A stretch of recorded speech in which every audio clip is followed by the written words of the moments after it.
5 éléments très importants sur la prière. Écris ça. 5 éléments capitaux pour la prière. Pour la prière efficace. Ça veut dire la prière que Dieu exauce toujours. Le tout premier élément, amen, c'est que celui qui prie doit être conscient que c'est lui que Dieu exauce. Alors, il doit marcher dans une absolue sainteté.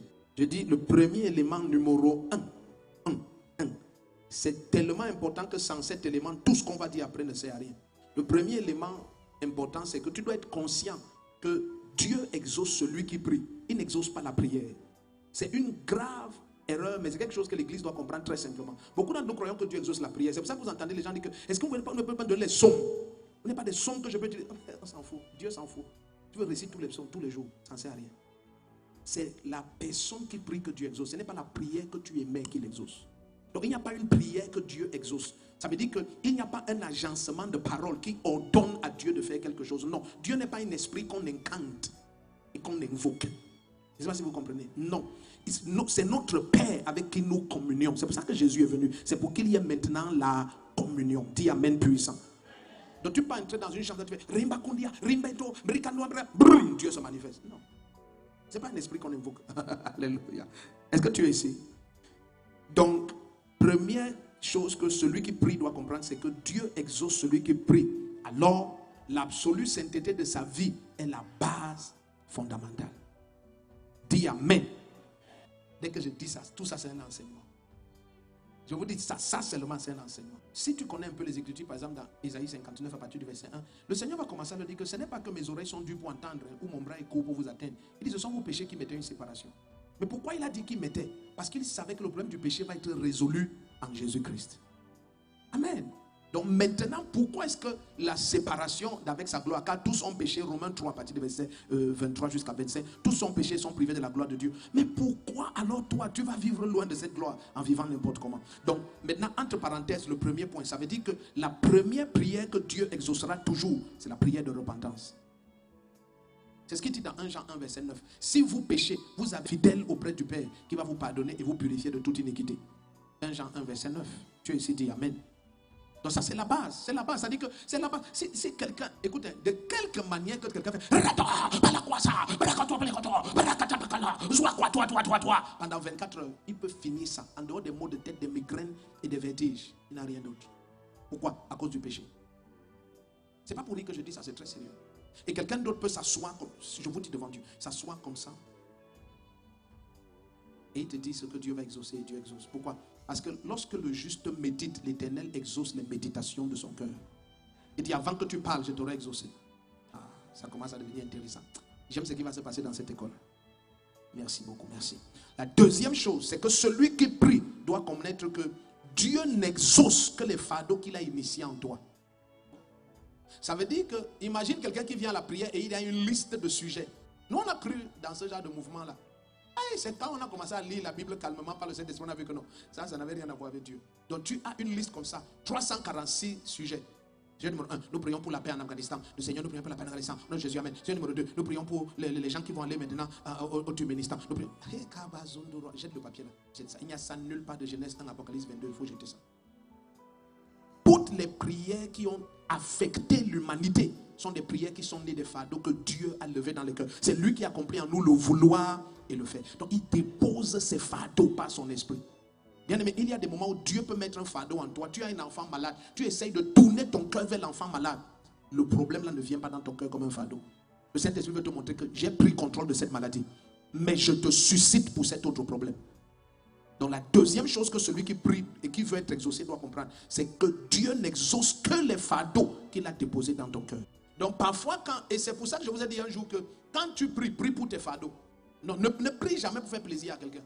Non, prie pour tes fardeaux. Celui qui prie doit comprendre que Dieu n'exauce que les fardeaux qu'il a déposés en toi. Vous voyez comment le Seigneur dit ça? Il dit, fais de l'Éternel tes délices et il te donnera ce que ton cœur désire. Mais c'est ça. Si maintenant l'Éternel aime mes délices, ça veut dire que c'est lui seul qui réjouit mon cœur. Maintenant, c'est donc lui qui, en remplissant mon cœur, suscite les fardeaux et il exauce les fardeaux qu'il a suscités. Donc quand il dit fais de l'Éternel tes délices, tu comprends les délices? Ça veut dire qu'il est la seule personne, le seul être qui réjouit ton cœur. Parce qu'il contrôle ton cœur, c'est lui qui suscite les fardeaux. Donc il exauce ce qu'il a déposé. Il n'exauce pas tes envies. Mon Dieu, Et s'il vous plaît, essayez de comprendre. Est-ce que vous avez déjà médité, même seulement pour étudier à un niveau, à un premier degré, la personne de Dieu? C'est le Tout-Puissant. Ça veut dire que ce n'est pas un gars du quartier. Ce n'est pas ton oncle, ce n'est pas le successeur de ton arrière-grand-père. Ce n'est pas un patriarche du village. C'est le Tout-Puissant. C'est-à-dire que, attendez, laissez-moi vous expliquer qui est Dieu.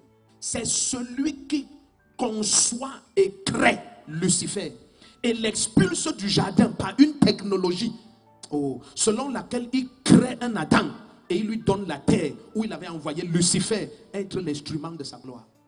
Et Lucifer est sûr que voici donc celui qui doit prendre et il s'attaque à Adam. Oh, c'était le seul moyen pour que lui-même il soit expulsé.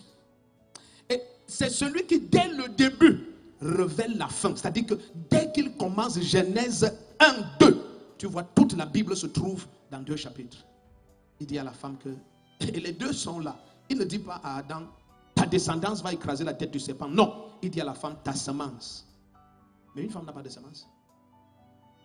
Ça veut dire qu'il annonce déjà à la femme que quelqu'un va venir sur terre sans qu'un homme touche la femme là. Tu auras une semence sans un homme. Est-ce qu'on est ensemble ici? Donc, c'est-à-dire que tu regardes quelqu'un comme ça qui a tout conçu de toute éternité jusqu'à entrer dans son repos. La Bible dit que toutes les œuvres de Dieu sont achevées depuis la fondation du monde. Attends, tu vas venir sur cette terre faire comment? Pour ce que le Père n'a pas planté, Jésus a déjà dit, tout arbre sur cette terre, dans l'univers, qui n'a pas été planté par le Père Céleste sera déraciné. Donc tu ne peux pas venir forcer quelque chose ici. Ça ne tiendra pas. Celui qui contrôle les plans et les dessins, il est trop jaloux. Je vous ai montré ici pendant un culte qu'il s'appelle jaloux. Troisième chose, celui qui prie doit comprendre que Dieu exauce aisément dans sa présence. Donc la quête de celui qui prie, sa première quête doit être la présence de Dieu. Ça veut dire quel que soit le fardeau que tu portes, lorsque tu vas en prière, c'est sa présence. C'est pour ça que vous allez voir la construction des psaumes. La construction des prières qui nous sont révélées, même celle de notre Seigneur, c'était toujours autour de la communion. C'est-à-dire qu'il va te dire, quand vous priez, priez selon ce modèle. Il dit, le modèle c'est lequel? Notre Père qui est aux cieux. Donc la première chose, c'est d'abord cette relation-là. C'est d'abord cette communion. Pourquoi? Parce que la présence de Dieu est la garantie de tous les exaucements. C'est pour ça que Moïse, je vous dis, n'oubliez jamais ce que Moïse a dit. Moïse dit à Dieu, malgré le bâton qui opère tous les miracles, dans le texte de Exode 33, à partir du verset 16, il dit, si ta présence ne va pas avec nous, moi je ne bouge pas. Mais pourtant Dieu lui a dit que tu as le bâton pour faire les miracles et j'enverrai mon ange devant toi. Il va battre toutes ces 7 nations et te donner les possessions. Moïse dit à Dieu, j'ai communié avec toi, je connais comment ça marche. Si ta présence ne part pas avec nous, moi je ne bouge pas. Et il dit, ne sera-ce pas ta présence qui va nous distinguer? Donc qu'est-ce que la présence de Dieu fait? C'est ça qui te distingue. Ça fait que même quand tu pleures avec quelqu'un, quand toi tu connais la présence de Dieu, on te regarde. Ta manière de pleurer, il n'y a pas de désespoir dedans. Parce que la présence de Dieu te remplit d'une assurance. Donc quelle est la troisième chose que celui qui prie doit connaître? Il doit connaître que la présence de Dieu est l'atmosphère dans laquelle Dieu exauce aisément. Amen. Ça c'est la troisième chose. Alléluia. La quatrième chose, c'est que celui qui prie doit comprendre que sur cette terre, Dieu utilise les hommes pour amener ses desseins préétablis à manifestation. Qu'est-ce que ça veut dire? Quatrième chose, ça veut dire que celui qui prie doit avoir la parole de Dieu. Il doit connaître l'alliance et les promesses. Oh, dis Amen. C'est pour ça que Jésus dit, quand vous priez, ne dites pas de vaines paroles. Donc ça veut dire, dites sa parole.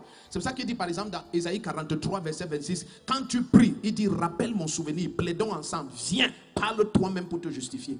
Donc quand il dit rappelle mon souvenir, ça veut dire, dis-moi ce que j'ai dit. Et c'est pour ça que tu vas voir Moïse, lorsque Dieu a dit, je vais tuer Israël ici au désert, et je vais faire de toi une autre descendance. Comment Dieu s'est repenti? Lui qui n'est pas un homme pour se repentir. Ma Bible dit, Moïse lui a dit, Éternel, souviens-toi de ton alliance avec nos pères Abraham, Isaac et Jacob, en vertu de laquelle tu vas les libérer de la servitude de l'Égypte et leur donner Canaan en possession. Si tu les tues ici, on dira que c'est parce que tu n'as pas été capable d'accomplir ta parole.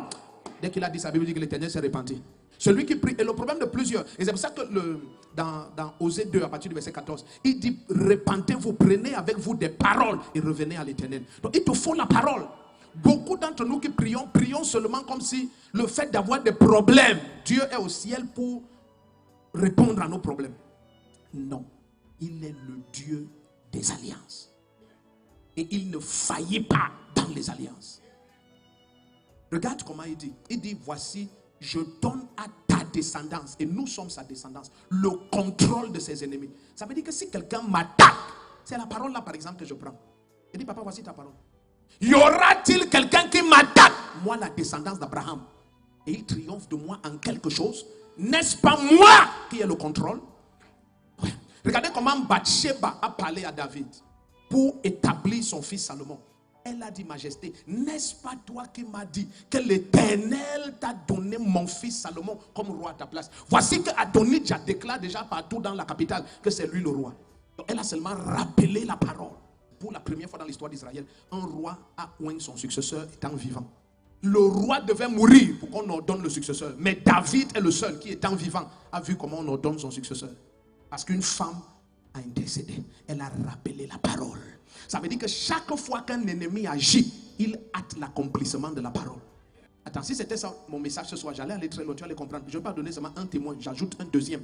Pourquoi Dieu rend Léa fertile, si on peut dire comme ça, et il garde Rachel stérile? La parole du Seigneur dit que parce que Dieu avait vu que Rachel, on l'aimait et Léa était détestée. Or, Rachel qu'on aimait adorait les idoles. Donc celle-là était contre Jéhovah. Donc Jéhovah ouvre la matrice de Léa sans que Léa prie. Seulement parce que son nom ne doit pas être moqué. Donc chaque fois qu'un ennemi agit, bien aimé, il faut être spirituel. Il précipite l'accomplissement de la parole de Dieu. Est-ce que tu es sûr que tu es parti? Je peux donner un troisième exemple. Lorsque Akab attaquait Israël, le roi c'était un roi méchant. Lorsque Ben-Hadad attaquait le roi d'Israël, Akab était le roi d'Israël, c'était un homme méchant. Mais le prophète Élie est venu vers Akab. Il dit, ainsi par l'Éternel, tu vas triompher de Ben-Hadad. Il dit, pourquoi? Il dit, parce qu'il a dit que l'Éternel n'est pas un Dieu de montagne, il n'est qu'un Dieu de vallée. Est-ce qu'on est ensemble? Donc il dit, je ne vais pas laisser un mondain se moque de mon nom. Non. Et dès que Akab va demander par qui est-ce que nous allons triompher de ce gars de Syrie, est-ce par l'armée? Il va dire, non, ce n'est pas les jeunes gens, je vais l'humilier. Envoie les petits garçons devant. Quelqu'un dit, hey. Donc la quatrième chose qui est très importante, c'est que tu dois avoir la parole, connaître les promesses et l'alliance. Cinquième chose que celui qui prie et doit être exaucé doit connaître, amen, c'est d'avoir le cœur d'un petit enfant. La particularité du cœur d'un petit enfant, c'est le genre de foi qu'il y a à l'intérieur. En fait, c'est la dernière chose sur la prière, c'est la foi. Mais je veux te présenter ça à partir du cœur d'un petit enfant. En fait, un petit enfant, ce qu'il a comme lumière en lui, c'est ce que tu as placé. Ça veut dire que si tu le fais grandir en appelant ce mouchoir la marmite, je te promets, quand tu vas dire au petit enfant, mon chéri, va m'apporter la marmite, il t'apporte ça. Il n'y a aucun débat. Je dis, quand il t'apporte ça, c'est en souriant. Il t'apporte la marmite. Ah, c'est la marmite. C'est toi le voisin qui ne comprend pas ce qui se passe. Mais là, elle est sans. Le bébé et la maman, ils comprennent. Voici, c'est la marmite. Si elle a appelé sa veste le bâton, elle va dire, chérie, va me porter le bâton. Va aller prendre la veste de maman. Ah, voici le bâton. Et toi, tu vas t'asseoir, tu dis, attends, qu'est-ce qui est en train de se passer? C'est comme ça qu'un chrétien doit être. Beaucoup de chrétiens, quand tu vois tout ce qu'ils connaissent, tu as envie de leur demander, vous prenez ça où? Comment tu fais pour avoir peur quand Jésus t'a dit que je vous ai donné le pouvoir de marcher sur les serpents, les scorpions et toute la puissance de l'ennemi et rien ne pourra vous nuire? Celui qui dit ça, c'est le Tout-Puissant. Maintenant, d'où vient la peur dans un chrétien? Il écoute beaucoup d'autres choses et croit beaucoup d'autres choses. Donc, en dehors de ce que Jésus a dit, il croit beaucoup d'autres choses. Sa grand-mère lui a dit que fais attention au cafard qui vaut la minuit. Il a cru ça. Jusqu'à si un cafard vaut la minuit, ça crée la peur en lui. Mais tu te demandes, attends, est-ce que tu n'as pas cru ce que Jésus a dit? Le problème, c'est que les traditions peuvent rendre la parole de Dieu sans effet. Maintenant, tu le regardes, tu ne le comprends pas. Tu dis, mais pourquoi tu es rempli de peur? Comment tu fais pour avoir peur? Je vous ai dit, le problème que El Shaddai a eu avec Adam, ce n'était pas que ce que Adam disait vrai ou faux. Non.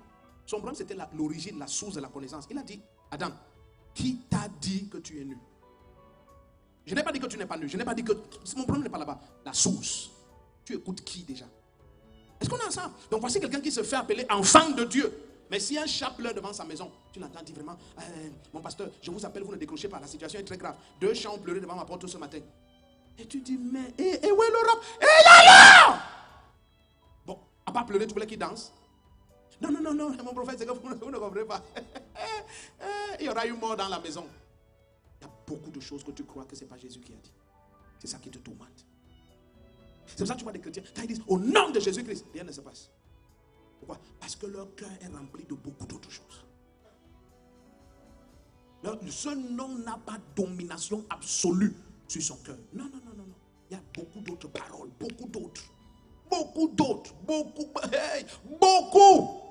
Laisse qu'un chien pleure la nuit. C'est là où tu sauras qu'elle n'a pas cru. Nom de Jésus, nom de Jésus, esprit de mort. Tu dis, maman, l'esprit de mort là est où? Tu n'entends pas le chien qui pleure. Oh, c'est jusqu'à ce point. Et dit de Sion, l'Éternel étend le sceptre de ta puissance. Il ordonne, domine au milieu de tes ennemis. Tu domines.